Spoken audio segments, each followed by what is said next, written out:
¿Qué tal, amigos de Vidas en Red y Facción Rebelde? Hoy quiero hablaros de libros y de la lectura de libros como propósito, pero sobre todo el valor de la lectura en sí, no como un ejercicio de postureo, ni como una especie de disciplina de ir al gimnasio y comer verduras, sino como una adicción, como un placer, como una de las cosas buenas de la vida, de esas cosas a las que nadie te tiene que obligar porque tú mismo vas a hacerlas por pura diversión. Todo esto comenzó cuando el amigo lector me mandó un enlace, bueno, publicó en Twitter un enlace de una señora que publicaba un artículo en eldiario.es, un diario que a veces frecuento, aunque no sea un entusiasta del diario.es, pero hay que reconocer que tiene buenos columnistas y muchas veces tiene muchas cosas interesantes. La redactora, la escritora, compartía su meta de leer 50 libros en un año. 50 libros en un año. ¿Te parece una meta posible? Pues yo os confieso que yo no lo hago. Yo estoy leyendo una media de entre 12 libros, alguno más que otro, al año. Además lo sé porque lo apunto. Yo tengo una lista donde cada año anoto los libros que he leído. Así que estoy leyendo una media de un libro mensual. Algún mes leo algo más. Claro, ahí no cuento obviamente lo que leo en internet, pero eso no cuenta. Estamos hablando de libros. La redactora compartía que había tenido la meta de leer 50 libros y es una meta que ella alcanzó. Dice, básicamente lo que hice fue calcular cuántas páginas tendría que leer cada día y la media le salía unas 40 páginas calculando la extensión media de un libro. Un reto que consiguió. Y ahora el reto de la señora es leer 60 libros al año, cosa que espera conseguir pues simplemente actualizando, aumentando las páginas que lee cada día. Muy bien. ¿Por qué razón alguien quiere fijarse una meta de leer más? Bueno, yo he dado una razón no hace mucho y la razón es que básicamente a veces Internet y el uso de la pantalla, sobre todo el uso de Internet donde... Y me dirijo a vosotros que compartís conmigo las aficiones. Ahora estás leyendo Reddit, ahora te vas a Shataka, ahora escuchas un podcast, ahora ves un vídeo de YouTube. Has hecho muchas cosas, te mantienes al día de muchas fuentes. Yo tengo amigos que me dicen, un amigo de mi iglesia me dice, pero Converso, ¿de dónde sacas esas cosas? Bueno, pues las saco de Internet. Pero ¿qué pasa? Que ese tipo de búsqueda en Internet te quita, puedes hacer otras cosas que también te gusta hacer, ¿no? La redactora del artículo decía que las dos razones por las que ella quiere aumentar su caudal de libros, sus libros que lee cada año, son dos. Por un lado, la empatía y por otro lado, el pensamiento crítico. Dos virtudes que ella dice que la lectura va a producir en nosotros. La empatía y el pensamiento crítico. A ver, uno puede leer por muchas razones y uno puede analizar los beneficios de la lectura, que no son pocos, son muchos. Por ejemplo, aumentar tu comprensión lectora, es decir, tu capacidad de absorber, de analizar y de aprender información. Por ejemplo, tus conocimientos, aumentar tus conocimientos, mejorar tu ortografía. Y son muchos, ¿no? Son muchos. Yo, una de las cosas que agradezco de la lectura es, pues, por supuesto, la capacidad de expresarte, la capacidad de empatizar que dice esa autora me parece interesante porque es verdad. Como decía no sé quién, un lector vive varias vidas. Eso es muy cierto. O sea, normalmente la gente vive su vida y su vida la vive en base a tus experiencias, las situaciones, las dificultades que has vivido, las personas con las que te has encontrado en tu día a día. Pero un lector no vive una vida, un lector vive muchas vidas. ¿Por qué? Porque vive muchas experiencias. Y eso que algunos llaman reencarnación, que desde mi punto de vista pues no existe porque uno de los males de la reencarnación, tal como la conciben la gente que cree en la metempsicosis, es que tú no recuerdas vidas anteriores. Y por cierto, las experiencias de regresión hipnótica me parecen puras fantasías, como se ha demostrado en algún juicio, ¿no? Pero cuando tú eres lector, puedes vivir experiencias terribles. Es decir, yo he leído libros donde el autor era alcohólico y describía el horror de la adicción, el horror de la autodestrucción, el horror de ver cómo se desmoronaba y él era el causante del desmoronamiento de su familia, de su trabajo, de sus relaciones, de su salud, pero aún así se volcaba en el alcohol. Esa experiencia, eso no lo puedes tener con la tecnología que tenemos hoy en día, a no ser que tú seas lector.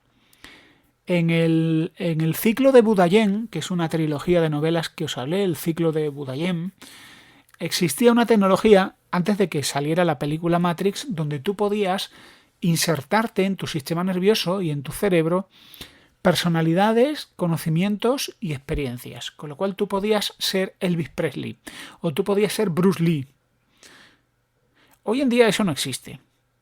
Pero la lectura te permite conversar con personas que ya no existen, ya están muertas, experimentar cosas que tú en tu vida vas a experimentar e incluso aprender lecciones vitales que no podrías tener. Por ejemplo, analizar el perfil de una persona. Cuando tú lees, y cuando hablo de leer me refiero a buenos libros, buena literatura, y empiezas a conocer personas, ver perfiles, y tú dejas el libro, vuelves a la vida real y entonces piensas, esta persona que me encontré es el perfil que me describía este autor. Y es como si el autor fuera una especie de abuelo que te dijera, hijo mío, hay ciertas personas que se comportan así, te van a engañar o son personas que te van a aportar y estas son las características. Y tú has leído descripciones de personajes que te han permitido experimentar, vivir, percibir gente real que han sido impostores, seductores, embaucadores, como el otro día que os comentaba, ¿no? Esta chica en la película Holidays, gran película que me gustó mucho, y has visto como la señorita Kate Winslet pues estaba enamorada de un tipo que le estaba haciendo perder el tiempo, un tipo que simplemente la tenía encandilada, la estaba utilizando profesionalmente, alimentando esperanzas, pero que no tenía ningún propósito serio con ella. Estaba haciéndole perder el tiempo y haciendo sufrir a esa pobre chica. Tú puedes tomar ejemplo en cabeza ajena gracias a la lectura. Es decir, hay muchas razones por las que puedes leer, pero en mi humilde opinión, amigos, solo hay una razón válida para motivarte a leer. Y esa es el placer de leer, la pura diversión, la experiencia de tener un libro, tener sueño, pero el sueño desaparece porque solo quieres seguir leyendo. Y cuando te levantas por la mañana, lo que te pide el cuerpo es seguir leyendo. Y cuando acaba tu viaje de metro camino del trabajo, te da rabia, te da tristeza, porque solo quieres seguir leyendo. Esa experiencia es la única experiencia válida para leer. Leer no es comerse las verduras o hacer crossfit o abdominales. Es que leo porque es bueno. Yo sé que hay gente que lee porque a lo mejor se tiene que mantener al día en su profesión, tiene que esforzarse por adquirir conocimientos y eso está bien. Pero eso no es leer, eso es estudiar, eso es aprender, eso es otra cosa muy diferente. Y bueno, aquí tengo algunos de los libros que he leído en el 2022. Madre mía, el 2022 cómo ha pasado de rápido. Estos son los libros, los 12 libros que estoy, bueno, y el último que lo estoy terminando ya, que estoy leyendo en el 2022. El primero se llama Hail Mary. Hail Mary, el proyecto Hail Mary, ¿os acordáis de Andy Weir, el escritor del Marciano? Una novela de contactismo extraterrestre de ciencia ficción maravillosa. El segundo libro fue el libro de Ángel Martín, el tío este que salía en televisión.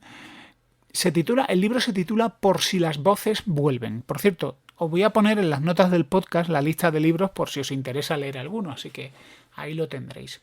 Por si las voces vuelven es un libro maravilloso donde el autor, Ángel Martín, describe cómo perdió la cabeza, cómo su enfermedad mental se apoderó de él y se pasó mucho tiempo viviendo una realidad que su cabeza fabricó. Y me pareció un libro maravilloso, lo compré en Kindle, sabéis que yo tengo un Kindle, mi esposa tiene el Kobo, que está muy contenta, la verdad es que ha sido una gran compra el Kobo. Yo lo compré en Kindle y lo leí.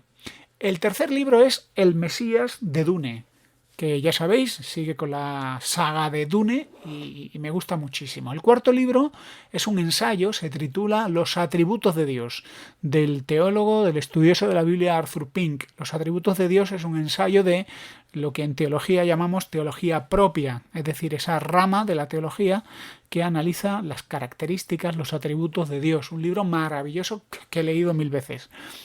El quinto libro se titula Hijos de Dune.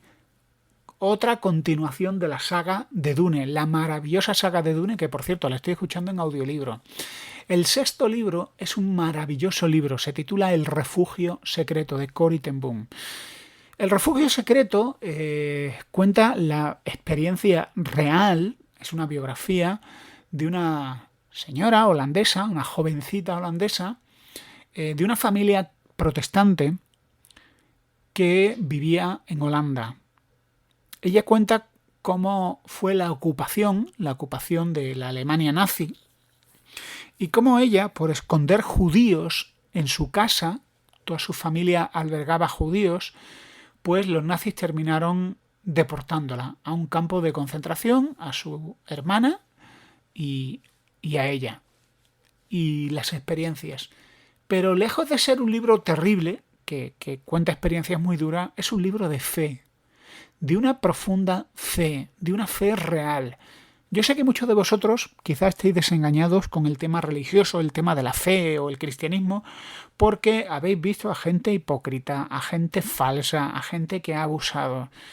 Pero dejadme que os diga una cosa, hay un tipo de fe que es la fe de la gente sencilla, de la gente que tiene algo que ni tú ni yo tenemos, que es una experiencia real con Dios, una experiencia con esa parte misteriosa de la vida donde Dios entra e interviene de forma discretísima en nuestras vidas.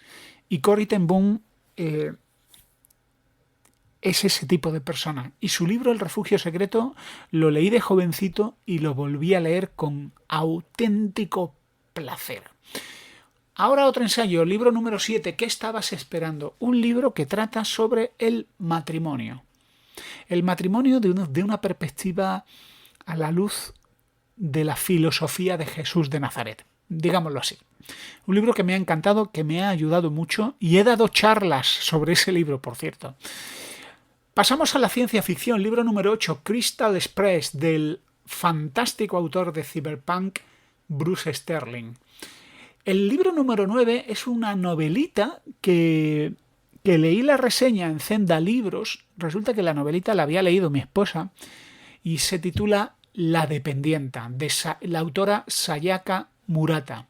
La dependienta es la historia de una mujer japonesa que entra ya por su edad en la categoría de soltera y que es una mujer muy interesante, muy peculiar. Una mujer que no encaja con la mentalidad japonesa. Claro, está escrito por una japonesa que conoce la mentalidad japonesa porque ella es japonesa y que trabajó en una combi store, en una especie de tiendas de estas que abren 24 horas y que venden comida y venden un poco de todo.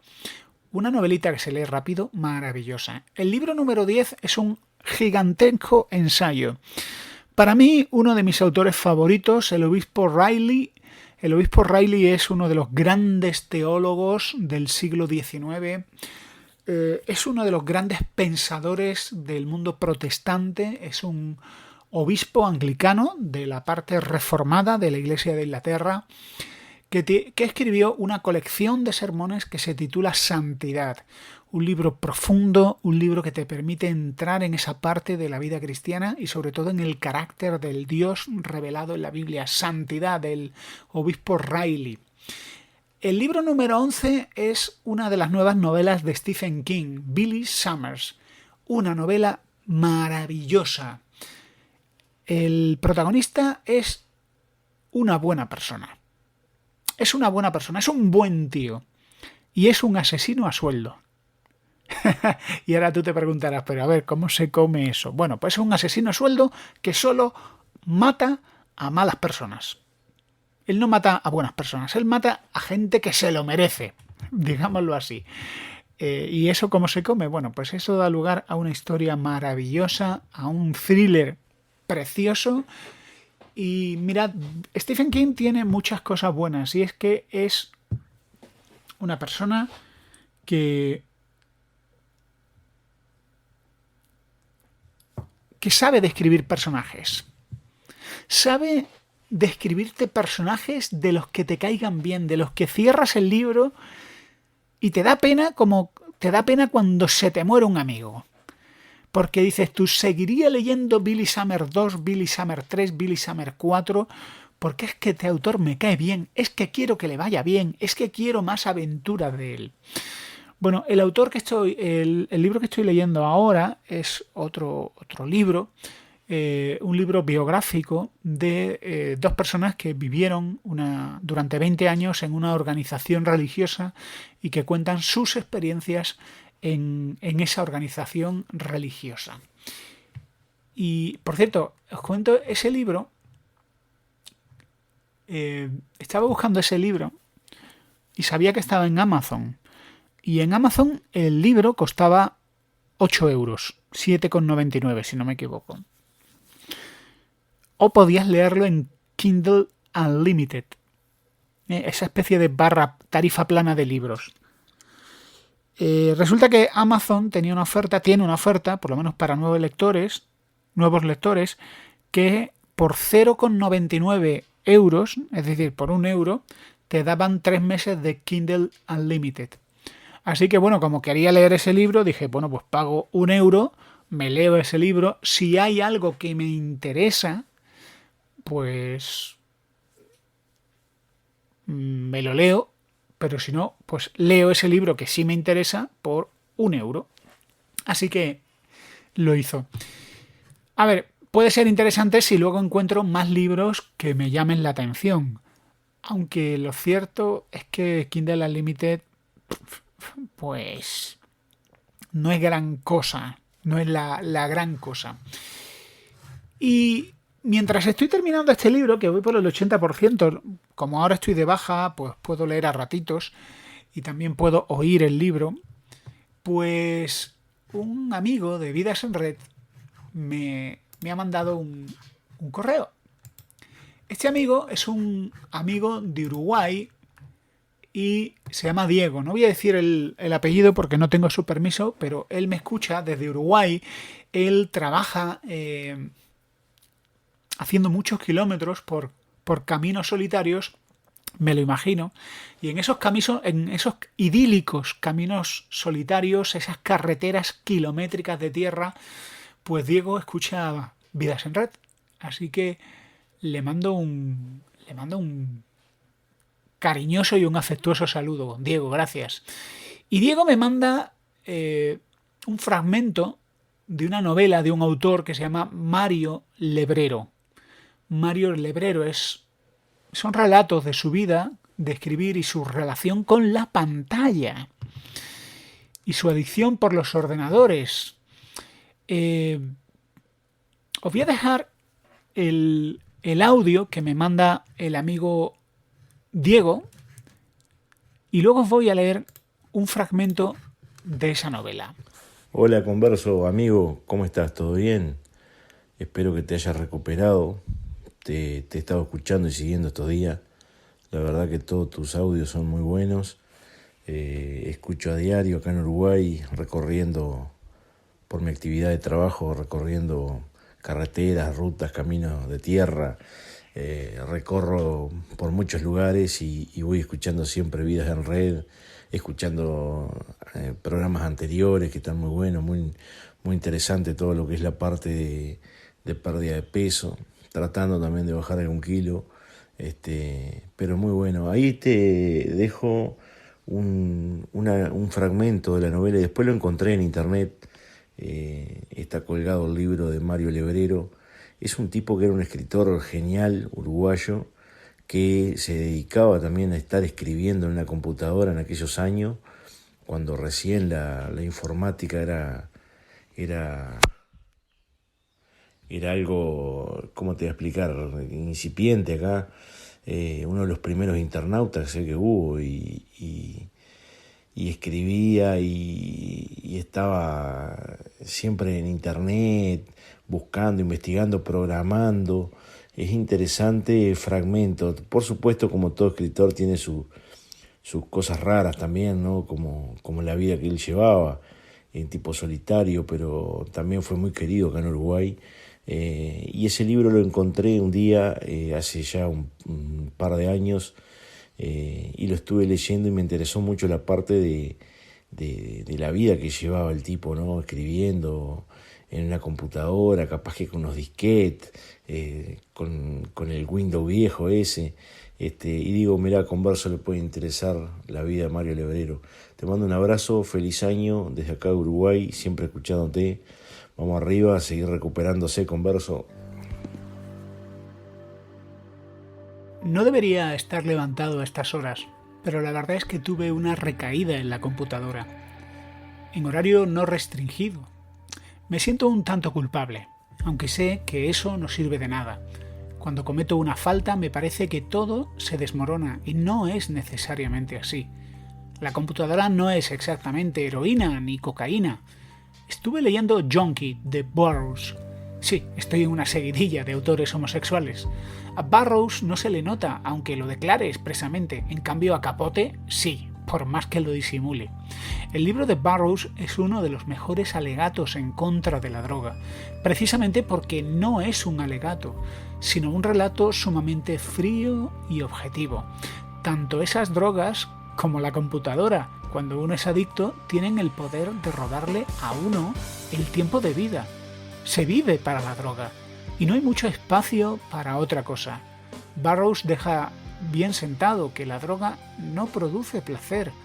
La computadora sí, y eso lo digo yo. La droga pesada debe de funcionar como la otra droga, el tabaco. A mí fumar no me produce placer, pero cuando no fumo y lo necesito, sí me produce displacer. El tabaco alivia el displacer de la falta de tabaco y eso es todo. En cambio, las cosas de la computadora, con ser tan irreales como los mundos de la droga, sí me producen un placer positivo. La carencia también me produce displacer, pero a diferencia del tabaco es un displacer ligado a la necesidad de huir de algún sentimiento desagradable que no tiene relación con la computadora, sino con mi vida. Y se puede resistir perfectamente el impulso de usar la computadora, sin más trama que el aburrimiento o el aborrecimiento de sí mismo. Y de eso se puede salir de muchas maneras, pero el displacer provocado por la carencia del tabaco.